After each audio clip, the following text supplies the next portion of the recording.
mga kailongga, welcome back to my channel.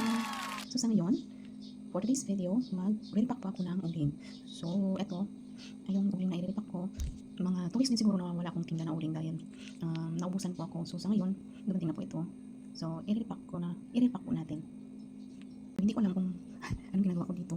Anong sinasabi ko dito, nakatayo pa lang. Kaya abangan nyo lang mga kailongga. So ayan, may start na po. So yan po, nakita niya yan po yung gamit kong takalan sa uling. So yan, magtatakal po siya. Oh, patingin-tingin pa, baka may customer.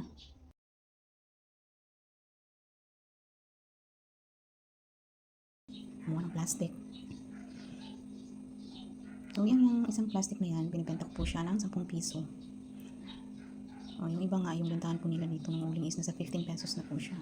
Kasi, nalaman ko yun dahil merong bumili nung dito na na-shock po siya dahil yung benta ko is 10 pesos. Yung rin sa doon sa taas is nasa 15 pesos na po siya.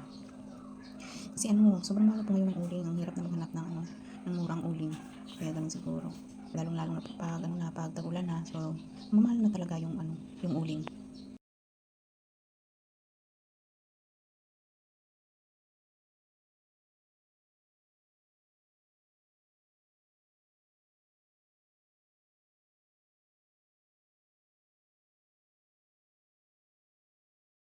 Oh, ayan, patingin ka pa sa camera. Bilisan mo naman ipaksyaan. Marami na naghanap ng customer ng uling.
Chinachop ko pa po yan guys dahil ang daming malalaki. So ang pangit naman tingnan na yan ang nilalagay mo sa plastic. Baka may mag-complain na customer.